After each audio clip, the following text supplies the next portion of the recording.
안녕하세요. 얼마 전 엄마가 된 30대 여성입니다. 제가 이렇게 글을 쓰게 된 건 바로 저희 시어머니 때문이에요. 세상이 이렇게 달라졌는데 저희 어머님은 어디 조선시대에서 살다 오신 분인 건지 정말 답답하네요. 지인의 소개로 만난 남편은 재밌는 사람은 아니었어요. 하지만 진중하고 무던한 성격으로 같이 있으면 왜인지 편안하더라고요. 게다가 사람이 예민하지가 않아서 웬만한 건 상대에게 다 맞춰주는 편이었달까요? 지금이야 같이 살아보니 그 성격이 무조건 좋은 것만도 아니라는 걸 알지만 아무튼 그때는 이런 남자라면 평생을 믿고 같이 가정을 꾸리며 살아도 되겠다 싶대요. 그래서 남편이 결혼하자며 프로포즈를 해왔을 때 크게 고민하지 않고 오케이 했지요. 그런데 연애할 때와 달리 결혼 준비를 시작하니까 여러 가지로 신경 쓸 일도 많고 생각지 못한 곳에서 부딪히는 일까지 생기더라고요. 그도 그럴 것이 저희 두 사람의 기분만이 아니라 양가 부모님들의 기분도 그렇고 여러 가지로 신경 쓸 일이 많았거든요. 특히나 결혼식을 어떻게 할 것인지에 대해서는 양가 어머님들의 의견이 크게 갈렸습니다.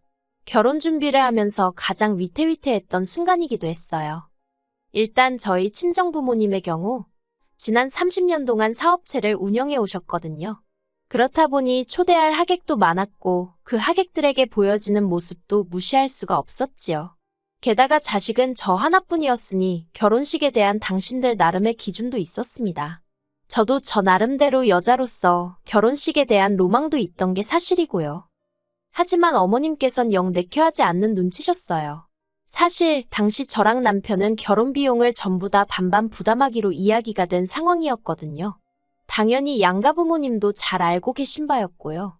그런데 저희 어머님은 제가 살면서 곁에서 지켜보니 엄청난 짠순이세요. 돈뿐만이 아니라 마음 씀씀이도 솔직히 얼마나 야박한지 주변의 사람이라곤 찾아볼 수가 없을 정도로요. 그렇다 보니 다른 사람의 경조사에 갈 일도 간 적도 거의 없으셔서 초대할 만한 하객이라고 해봤자 친인척분들 20-30명이 전부였네요. 어머님은 그런 시댁의 상황이 저희 친정과 비교되는 것을 원치 않으셨고 한편으론 괜히 당신 돈 들여서 저희 집 좋은 일 시키는 기분이라셨습니다. 물론 제 면전에다 대놓고 하신 말씀은 아니고 남편을 통해서 전해 들었지만요. 솔직히 남편이 그런 이야기를 저에게 했을 땐 어머님의 생각도 어이가 없었지만 그게 뭐 얼마나 좋은 이야기라고 시시콜콜 나에게 전하는 건지 싶어서 남편이 한심하기까지 하더라고요. 특히나 제가 아예 몰랐다면 모를까 남편 덕분에 어머님의 속내를 뻔히 알게 되었으니 일부러 모른 채 하며 저나 친정의 입장만 내세우기도 상당히 곤란해졌지요. 그래도 다행히 친정 부모님께 이런 사정을 전하니 사람마다 기준이 다르니 그런 것 아니겠냐며 친정부모님이 결혼식 비용을 전적으로 부담해 주시겠다 하시대요. 친정부모님의 도움으로 그렇게 어머님과는 직접적으로 부딪힐 일 없이 결혼식을 진행하게 되었습니다. 그리고 이후로 솔직히 저는 제 결혼 생활 자체에 대해서는 고민이나 걱정을 하지 않았어요.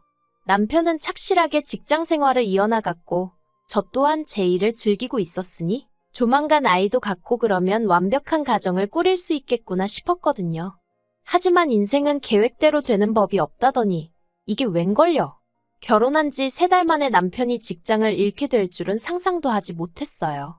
남편은 당시 직원 수 10명 남짓의 작은 중소기업에서 근무하고 있었는데 대표랑 이사가 절친한 사이라고 했거든요.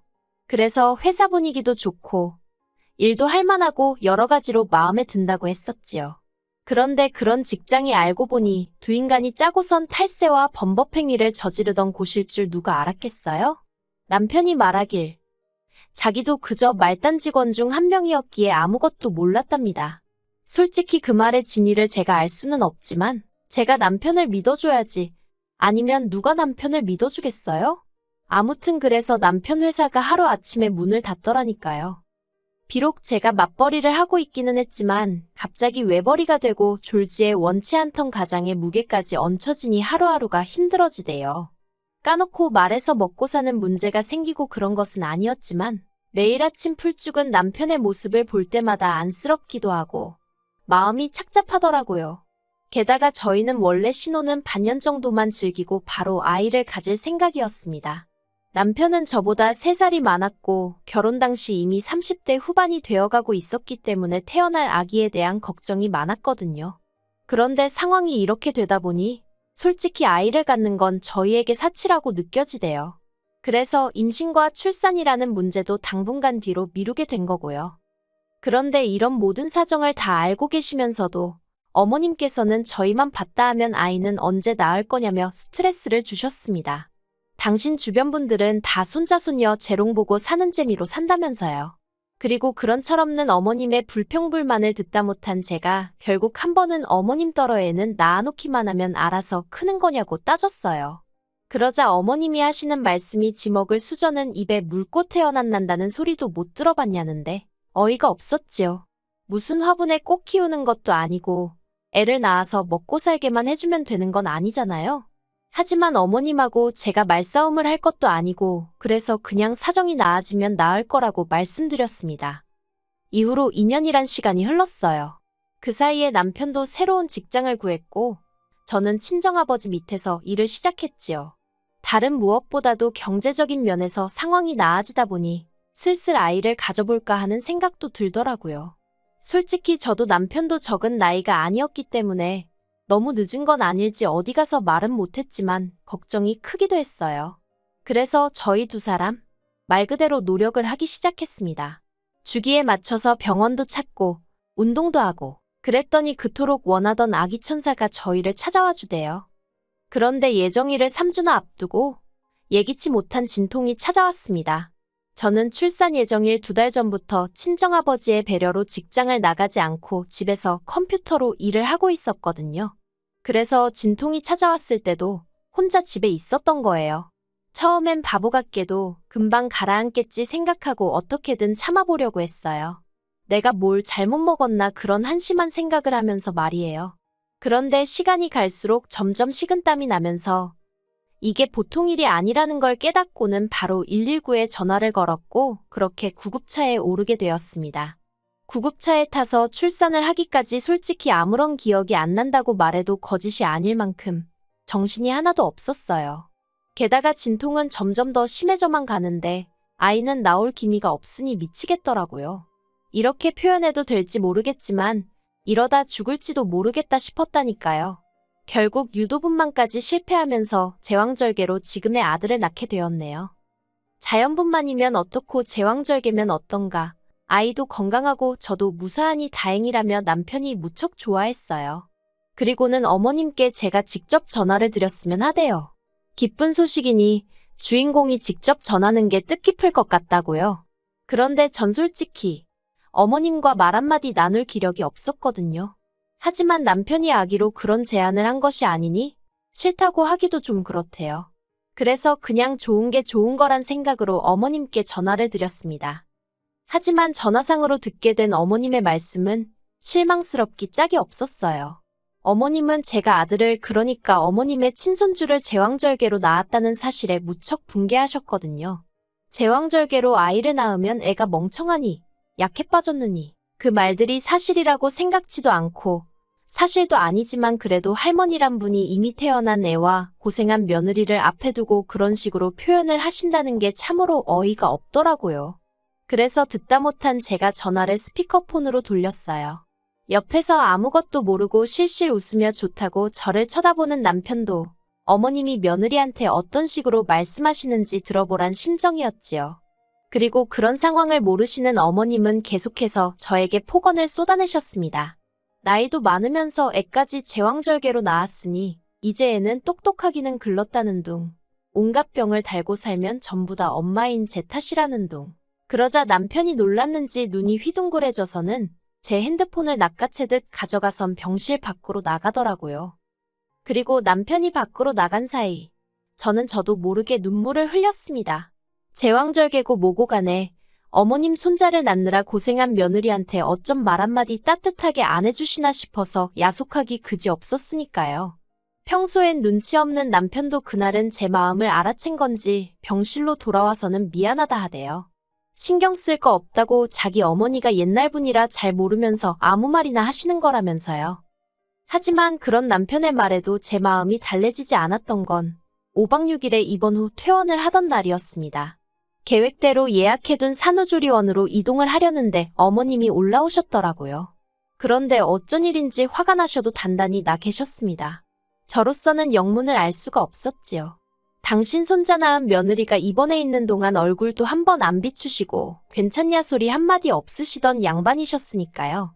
오히려 서운해도 제가 서운하고 마음이 상해도 제가 상해야 하는 것 같은데. 그리고 그런 어머님을 보곤 남편도 꽤나 화가 난 눈치였어요. 못하러 오신 거냐며 싫은 소리를 내뱉더라고요. 어머님은 어머님대로 당신 연락을 무시했다며 남편에게 화를 내셨고, 잘 들어보니까 어머님이 남편에게 무슨 일로 연락을 계속하셨는데 남편이 어머님 연락을 피했던 모양이에요. 그러자 어머님이 서울, 제가 입원해 있던 병원으로 쫓아오신 거고요. 어머님께선 저더러 단도직입적으로 말씀하시겠다며 당신은 제가 산후조리원에 가는 거 반대랍니다. 하시는 말씀이 애를 낳은 것도 아니고 배 가르고 꺼낸 건데 뭘 조리를 하느냐면서 거기 가는 거 저더러 창피하지도 않냐는 거예요. 저는 어머님의 험악한 말들에 기가 다 막히더라고요. 제가 그게 무슨 말씀이시냐, 배를 가르고 꺼냈다니 어떻게 표현을 해도 그렇게 하시냐며 소리를 질렀습니다. 그러자 어머님께선 당신이 없는 소리를 한 것도 아니지 않냐며 더 크게 화를 내셨지요. 그리고는 하시는 말씀이 돈 아깝게 산후조리원이니 뭐니 다른 여자들 흉내낼 생각은 하지 말랍니다. 그런 곳은 정상적으로 애 낳은 사람들이나 가서 쉬는 거고 저는 그런데 갈 자격이 없다면서 양심이 있으면 그냥 집으로 가던지 아니면 친정으로 가라나요. 정말이지 어머님의 말 한마디 한마디가 비수가 되어 제 가슴을 후벼 파는 것만 같았네요. 분해서 화도 나고 눈물도 나고 그리고 그때였습니다. 지나가던 간호사 몇몇이 상황을 보더니 병실에 와서는 저를 다독여주면서 어머님께는 그런 말씀은 하시는 게 아니라고 한마디 하대요. 제왕절개를 안 했으면 여기 산모분이 어떻게 됐을지도 모른다면서 시어머니가 돼서는 며느리 잘못되길 바라신 건 아니지 않냐고 덧붙이면서요. 그러자 어머님이 못마땅한 표정을 짓더니 의사도 아니고 간호사 주제에 별참견을 다한다는 식으로 막말을 하시는 거예요. 저나 남편은 정말 죄송하고 부끄러운 마음에 간호사들한테 얼굴을 들 수가 없었어요. 한편 그때 간호사들 가운데서도 제일 경력이라던가 오래되어 보이는 간호사가 잔뜩 얼굴을 찌푸리더니 잠시만 기다리란 말을 남기곤 병실을 나갔습니다. 그리곤 이내 제 수술을 집도해 주셨던 의사를 데리고 왔더라고요. 그 의사도 이미 전후 사정을 들었는지 얼굴이 한껏 굳어서는 어머님더러 그런 식으로 산모한테 이야기를 하시는 건 옳지 않다로 시작하여 간호사와 마찬가지로 저를 대신하여 어머님께 화를 내주더라고요. 그렇게 간호사 의사가 드나들며 어머님께 한마디씩 하니 어머님도 민망했는지 얼굴이 벌개져서는 더는 아무 말도 못하고 꿀먹은 사람 마냥 가만히 계시더군요. 하지만 눈빛으론 말 그대로 절 가만두지 않겠다는 식으로 노려보고 계셨어요. 물론 남편이 곧 그 모습을 발견하곤 정말 지겹다며 어머님더러 이럴 거면 연락하지 마시라고 쏘아붙였지만요. 그리곤 덧붙이기를 어떤 식으로건 간에 죽을 고비를 넘겨가며 자기 아이를 낳아준 소중한 여자라며 어머님이 그렇게 대하면 가만히 있지 않겠다고 화를 내고는 어머님을 거의 쫓아내듯 병실 밖으로 밀어냈고요. 그렇게 저는 예정대로 산후조리원에서 2주간 머물다 집으로 돌아왔습니다. 남편이 제가 없는 동안 곰곰이 생각을 해봤는데 어머님이 당장에 달라지진 않으실 것 같다면서 제가 원하지 않으면 당분간은 안 보고 살아도 된다는 식으로 이야기를 하대요. 그런 남편에게 전 일단은 몇 번 더 어머님과 만나보고 정하겠다 했어요. 솔직히 저는 제 아들이 저희 부부뿐만 아니라 양가 부모님을 비롯한 친인척들에게도 사랑을 많이 받고 자랐으면 좋겠거든요. 그래서 어머님이 또 다시 제왕절개가 어쩌고 소리만 안 하시면 아예 발길을 끊고 살고 그러진 않을 생각이에요. 하지만 저희 어머님이 달라지실진 잘 모르겠네요. 옛말에 재버릇 개주냐는 소리도 있잖아요. 어머님이 산후조리원에 못 가게 하신 게 단지 제왕절개 때문만은 아니라고 생각해요.